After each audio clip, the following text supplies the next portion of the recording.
हाँ जी students, good morning. आज आप अपना चैप्टर नंबर 6 जिहड़ा है वो स्टार्ट कर रहे हैं। Chapter number 6 numerical solution of ordinary differential equations. ठीक है, ये बेटा डिफरेंशियल इक्वेशनस जिहड़ियां हैगियां उन्हां दे सोल्यूशनस बारे गल करांगे। Numerical solution of ordinary differential equation ਤਾਂ ਉਹਦੇ ਜਿਹੜੇ ਮੈਥਡਸ ਹੈ, ਸਭ ਤੋਂ ਪਹਿਲਾਂ ਆਪਾਂ ਟੇਲਰ ਸੀਰੀਜ਼ ਮੈਥਡ ਕਰਾਂਗੇ। ਅਕੋਰਡਿੰਗ ਟੂ ਯੂਅਰ ਸਿਲੇਬਸ ਚੱਲਾਂਗੇ ਆਪਾਂ। ਤੁਹਾਡੇ ਸਿਲੇਬਸ ਦੇ ਵਿੱਚ ਟੇਲਰ ਸੀਰੀਜ਼ ਮੈਥਡ ਹੈਗਾ। ਪੇਜ ਨੰਬਰ 206 ਤੋਂ ਆਪਾਂ ਸਟਾਰਟ ਕਰਦੇ ਹਾਂ।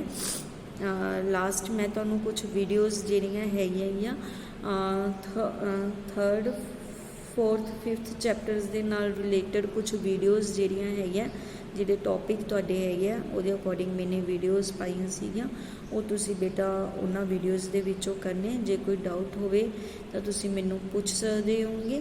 ਕਲੀਅਰ, ਜਿਹੜੇ ਮੈਥਡ ਤੁਹਾਡੇ ਸਿਲੇਬਸ ਦੇ ਵਿੱਚ ਹੈਗੇ ਜਿਹੜੇ ਮੈਥਡਸ ਤੁਹਾਡੇ ਸਿਲੇਬਸ ਦੇ ਵਿੱਚ ਹੈਗੇ ਆ, ਸਿਰਫ ਉਹੀ ਮੈਥਡਸ ਹੀ ਆਪਾਂ ਜਿਹੜਾ ਹੈਗਾ ਕੰਟੀਨਿਊ ਕਰਾਂਗੇ। ਟੇਲਰ ਸੀਰੀਜ਼ ਮੈਥਡ ਜਿਵੇਂ ਕਿ ਆਪਣਾ ਹੈਗਾ, ਇਹਦੇ ਵਿੱਚ ਕੀ ਹੈ, ਤੁਹਾਨੂੰ कोई भी first order differential equation given होएगी।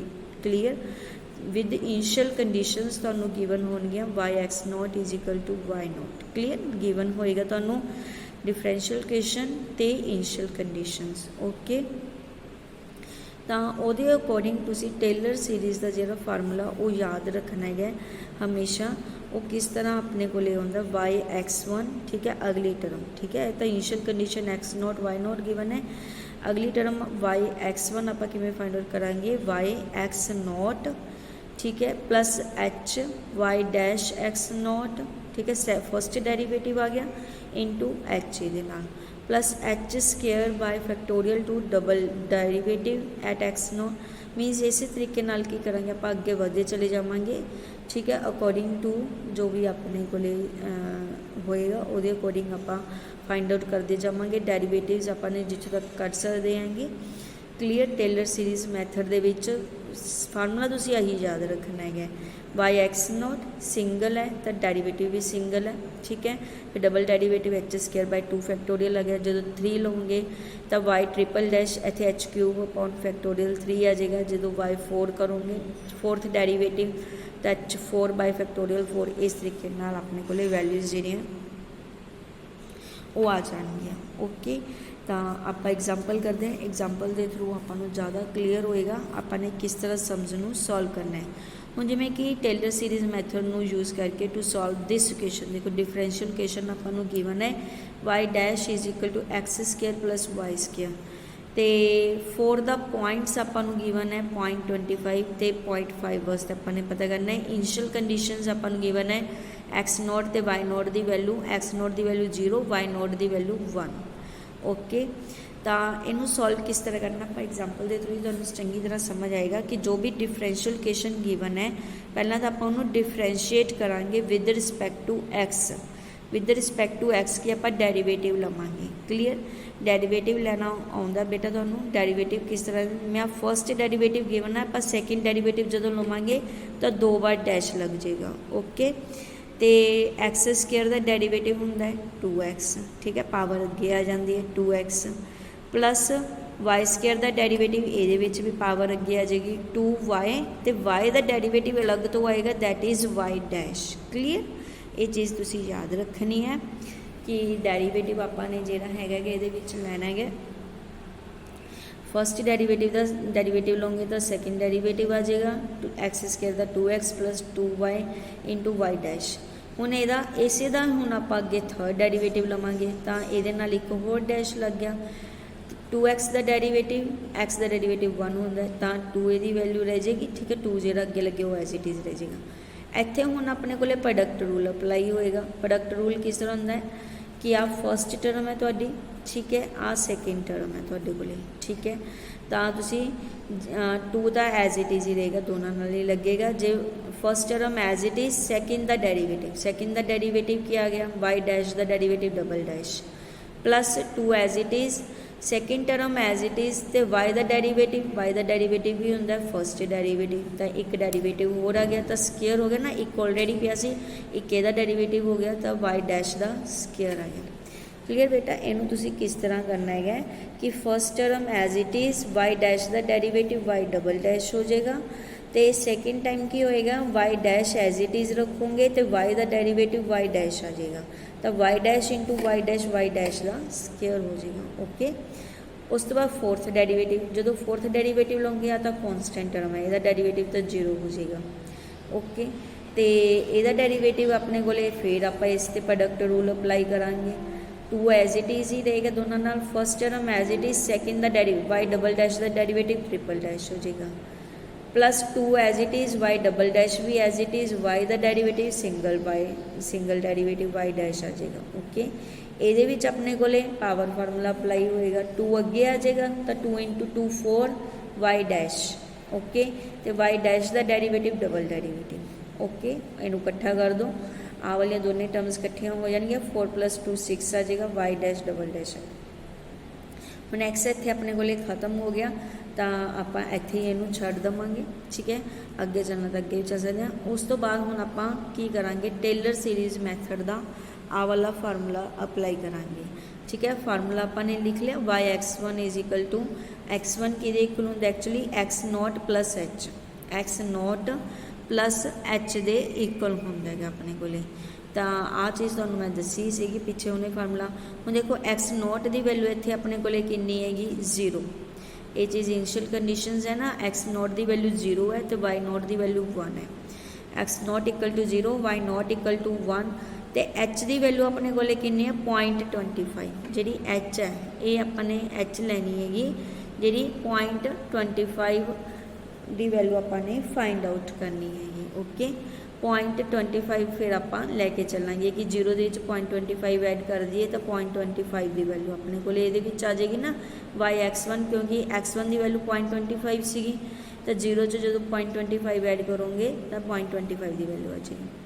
हुण तुसीं की करना है, पहला तो वैल्यूज़ कटनी है कि देखो तो आ वाली वैल्यूज़ पुट करनी है, y dash x0, y double dash x0, y triple dash x0, इन्हों दी वैल्यूज़ पता होनी चाहिए।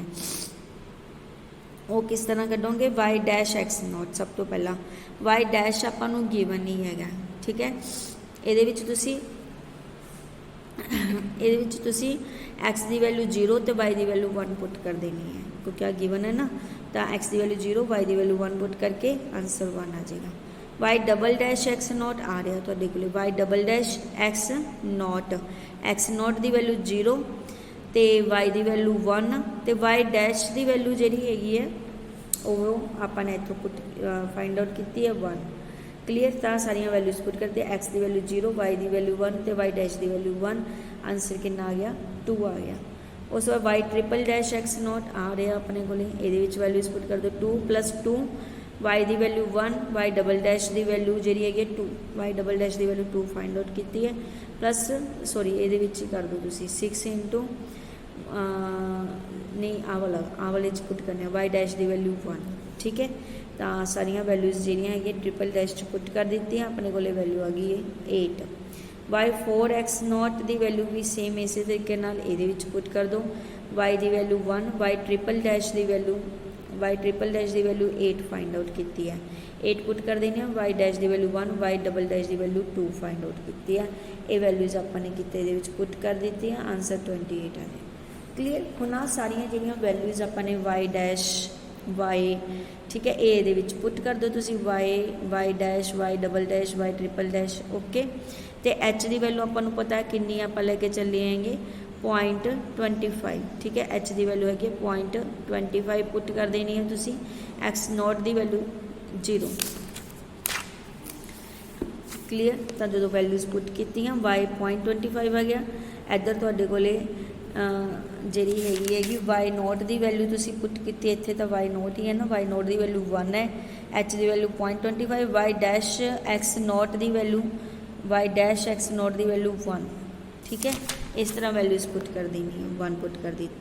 एच की वैल्यू एच का स्केयर सी ना 0.25 का स्केयर बटा 2 इंटू की अपने को वाई डबल डैश की वैल्यू 2 आ गई, फिर एच क्यूब सीगा ਤਾਂ ਉਹਦੀ ਵੈਲਿਊ 3 ਬਟਾ ਫੈਕਟੋਰੀਅਲ 3 ਨੂੰ ਆਪਾਂ ਕਿਵੇਂ ਖੋਲਾਂਗੇ 1 × 2 × 3 ਕਿੰਨਾ ਆ ਗਿਆ 6 ਤੇ y ਟ੍ਰਿਪਲ ਡੈਸ਼ ਦੀ ਵੈਲਿਊ ਸੀਗੀ 8 ਕਲੀਅਰ। ਉਸ ਤੋਂ ਬਾਅਦ h4 ਤੇ ਨੀਚੇ ਸੀਗਾ ਫੈਕਟੋਰੀਅਲ 4 ਨੂੰ ਆਪਾਂ ਕਿਵੇਂ ਖੋਲਦੇ ਹਾਂ 4 ਤੱਕ ਲੈके जाना 1 × 2 × 3 × 4 1 ਤੋਂ ਸ਼ੁਰੂ ਕਰਕੇ 4 ਤੱਕ ਜਿੰਨੀਆਂ ਵੀ ਟਰਮਸ ਆ ਉਹਦੀਆਂ ਪ੍ਰੋਡਕਟ ਕਰ ਦੇਣੀ ਹੈ ਬਾਕੀ ਸਾਰੇ ਵੈਸੇ ਤੇ y ਡਬਲ 4th ਡੈਰੀਵੇਟਿਵ ਦੀ ਵੈਲਿਊ 28 ਆ ਸਾਰੀਆਂ ਵੈਲਿਊਜ਼। ਉਸ ਤੋਂ ਬਾਅਦ ਬੇਟਾ ਤੁਸੀਂ ਇਹਨੂੰ ਕੀ ਕਰਨਾ ਕੈਲਕੂਲੇਟ ਕਰਨਾ ਆਪਣੇ ਕੈਲਕੂਲੇਟਰ ਦੇ ਉੱਤੇ ਠੀਕ ਹੈ। ਸਕੇਅਰ ਲੈਣਾ ਹੈ ਡਿਵਾਈਡ ਕਰਨਾ ਜਿਵੇਂ 2 ਨਾਲ 2 ਕੈਂਸਲ ਹੋ ਗਏ ਜਿਹੜੇ ਕੱਟੇ ਜਾਂਦੇ ਉਹਨਾਂ ਨੂੰ ਕੱਟ ਵੀ ਸਕਦੇ ਹੋ ਤੁਸੀਂ ਬਾਕੀਆਂ ਨੂੰ ਮਲਟੀਪਲਾਈ ਕਰਕੇ ਫਿਰ ਐਡ ਕਰਕੇ ਤੁਸੀਂ ਕੀ ਆ ਤੁਹਾਡੇ ਕੋਲੇ ਆਨਸਰ ਆ ਜਾਏਗਾ ਰਾਉਂਡਡ ਆਫ 2 3 ਡੈਸੀਮਲ ਪਲੇਸਿਸ ਆਪਣੇ ਕੋਲ ਇਹ ਆਪਣੇ ਕੋਲੇ 0.25 ਦੀ ਵੈਲਿਊ ਆ ਗਈ। ਉਸ ਤੋਂ ਬਾਅਦ ਆਪਾਂ ਨੇ ਕੀ ਹੈ 0.5 ਦੀ ਵੈਲਿਊ ਦੇਖੋ 0.5 ਦੀ ਵੈਲਿਊ ਫਾਈਂਡ ਆਊਟ ਕਰਨੀ ਆ ਉਹ ਕਿਸ ਤਰ੍ਹਾਂ ਆਪਾਂ ਫਾਈਂਡ ਆਊਟ ਕਰਾਂਗੇ ਉਸ 'ਚ ਵੀ ਆਪਾਂ ਟੇਲਰ ਸੀਰੀਜ਼ ਮੈਥਡ ਅਪਲਾਈ ਕਰਾਂਗੇ। ਦੇਖੋ 0.25 ਦੇ ਵਿੱਚ ਆਪਾਂ 0.25 ਹੋਰ ਐਡ ਕਰ ਦਈਏ ਤਾਂ ਆਪਣੇ ਕੋਲੇ 0.5 ਬਣ ਜਾਏਗਾ ਨਾ। ਦੇਖੋ 0.25 ਨੂੰ ਆਪਾਂ ਜਦੋਂ ਪਲੱਸ ਕਰਾਂਗੇ ਤਾਂ ਆਪਣੇ ਕੋਲੇ ਕਿੰਨਾ ਬਣ ਜਾਏਗਾ 0.5 ਬਣ ਜਾਏਗਾ ਯਾਨੀ ਕਿ ਆਪਣੇ ਕੋਲੇ h ਦੀ ਵੈਲਿਊ ਕਿੰਨੀ ਆ ਜਾਏਗੀ ਜੇ ਆਪਾਂ ਇਹਨੂੰ x0 ਮੰਨ ਲਈ ठीक है। ए x1 हो जाएगा अपना अगली टर्म वास्ते y1 अपने कोले आ वाली टर्म हो जाएगी तो x2 है जिहड़ा वो अपने कोले x2 = 0.5 हो जाएगा तो h की वैल्यू 0.25 ऐड करके क्योंकि 5 बनता है ठीक है। x1 + h होंगे ना अपने कोले 0.25 तो अपने कोले x2 की वैल्यू कितनी आ जाएगी 0.5 आ जाएगी। बाकी फार्मूला सेम है सिर्फ x0 की जगह तो हुण x1 आ जाएगा अपने कोले हुण x1 का काम करेगा तो y की जो वैल्यू है ये y1 का काम करेगी क्लीयर। इत्थे हुण x2 आ जाएगा पहला x1 सीगा हुण x2 आ जाएगा that is equal to x1 + h की वैल्यू फिर आप 0.25 लेके चलेंगे बाकी सारा फार्मूला सेम है। ਹੁਣ ਜਿਵੇਂ y' ਹੈ ਤਾਂ y' ਜਦੋਂ ਤੁਸੀਂ ਲਓਗੇ ਤਾਂ x1 ਦੀ ਵੈਲਿਊ ਤੁਸੀਂ 0.25 ਪੁੱਟ ਕਰਨੀ ਹੈ ਤੇ y1 ਦੀ ਵੈਲਿਊ ਹੈ ਜਿਹੜੀ ਉਹ ਤੁਸੀਂ ਆ ਵਾਲੀ 1.338 ਪੁੱਟ ਕਰਨੀ ਉਹਦਾ ਸਕੁਅਰ ਹੋ ਗਿਆ ਤਾਂ ਤੁਹਾਡੇ ਕੋਲ ਵੈਲਿਊ ਆ ਜਾਏਗੀ। ਇਹਨਾਂ ਨੂੰ ਸਕੁਅਰ ਦਾ ਸਮ ਕਰਕੇ ਉਸ ਤੋਂ ਬਾਅਦ y' ਜਦੋਂ ਕਰੋਗੇ y' ਦੇ ਵਿੱਚ ਵੀ ਤੁਹਾਡੇ ਕੋਲੇ ਜਿਹੜੀ ਆਪਾਂ ਨੇ ਆ ਕੱਢਿਆ ਸੀਗਾ y', ਇਹਦੇ 'ਚ x ਦੀ ਵੈਲਿਊ y' ਦੀ ਵੈਲਿਊਜ਼ ਪੁੱਟ ਕਰ ਦੇਣੀਆਂ ਤੁਸੀਂ ठीक है। अपने को x की वैल्यू 0.25 आ गई y की वैल्यू आ गई y' की वैल्यू आ वाली आ गई ठीक है। इनू सॉल्व कर लेना y', y4 इस तरीके नाल कढ़ के आ वाले फार्मूले दे विच अगेन आप सारिया ही वैल्यूज़ जिहड़ियां पुट कर देवांगे तो सॉल्व करके अपने को आंसर आ जाएगा 0.5 क्यों आया x1 + h 0.25 0.5 हो जाता अपने को। तो इस तरीके नाल बेटा तुसीं की टेलर सीरीज़ मैथड नूं यूज़ करके सम नूं सॉल्व कर सकते हो वो सोल्यूशन फाइंड आउट कर सकते हो। 6.2 एक्सरसाइज बेटा जी है तुसी इस तरीके नाल करनी है। ये 3 सवाल है तीनों सम्स नूं सॉल्व करके देखो तो ईजिली समझ आएगा। थैंक यू बेटा।